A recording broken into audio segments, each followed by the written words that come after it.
Government job और private job in दोनों में हमेशा हमारे समाज में डिफरेंशिएशन रहा है। अगर आप गवर्नमेंट जॉब में प्यून की भी नौकरी में हैं तो बहुत बड़ी बात है, लेकिन अगर आप प्राइवेट जॉब में बहुत अच्छे पोजीशन पर हैं, मैनेजरियल रैंक पे हैं, बहुत अच्छी खासी सैलरी आपको आती है, गाड़ी है, घर है, लेकिन वो काउंटेबल नहीं है।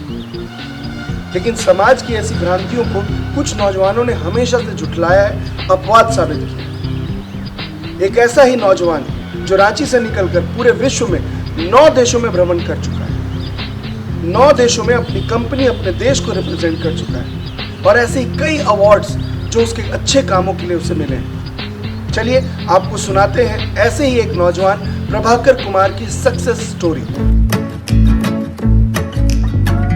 नमस्कार, मेरा नाम है प्रभाकर कुमार।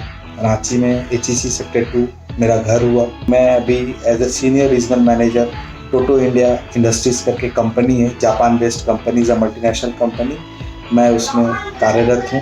और मैं अभी मुंबई में वेस्ट रीजन पूरा हेड करता हूँ। मैं ऑलमोस्ट अभी तक 9 कंट्रीज घूम चुका हूँ, जहाँ पर मैं अपने देश, अपने कंपनी को रिप्रेजेंट किया हूँ। इसमें जापान, सिंगापुर जैसे देश विकसित डेवलप्ड कंट्रीज हैं। मुझे लास्ट ईयर भी बेस्ट सेल्स, प्रोजेक्ट सेल्स का और पैन इंडिया लेवल पे अवार्ड मिला।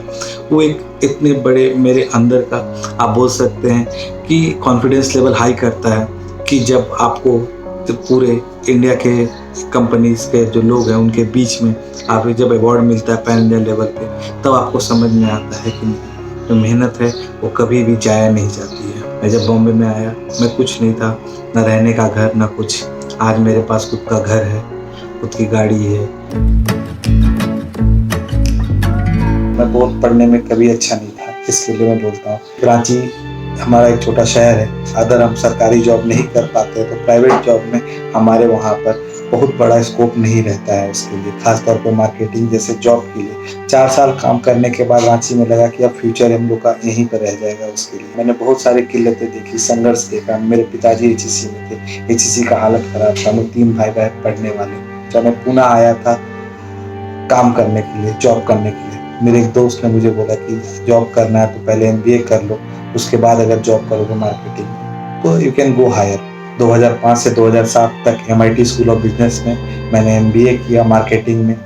जब मैं पुणे MBA करने आया था तो मेरे डैड ने सीधे बोला कि मैं लोन का अरेंजमेंट कर सकता, लेकिन महीने का खर्चा नहीं। मेरे भाई ने बोला कि मैं कोशिश करता हूँ, जैसे तैसे करके मेरे दोस्तों की मदद से, और मैं वहाँ पे रहा। मैं जब कॉलेज में भी था, वह मैं मॉर्निंग क्लास रहता था और फिर दोपहर में मैं जॉब करता था, जिससे कि मैं अपने घर पे बर्डन नहीं दूँ अपने डैड को कि उनको मेरे बाकी के खर्चे उठाने पड़े। किताब कॉपी था, फी का खर्चा पापा देते थे। मैं पहला आउटसाइडर था जो वहाँ पर MIT स्कूल ऑफ बिजनेस में मैंने जनरल सेक्रेटरी का इलेक्शन जीता। वो एक बहुत बड़ा मेरे लाइफ का एक टर्निंग पॉइंट था, जहाँ पे मेरे को अपने आप में एक कॉन्फिडेंस हुआ कि मुझे लगा कि नहीं, कोई कर सकता है तो मैं भी क्यों नहीं कर सकता। और उसके बाद वहाँ से कैंपस सिलेक्शन में मैं पेरीवेयर रोका में सेलेक्ट हुआ, और उसके बाद वहाँ से मैं मुंबई आ गया। लास्ट 13 साल से मैं मुंबई में हूँ।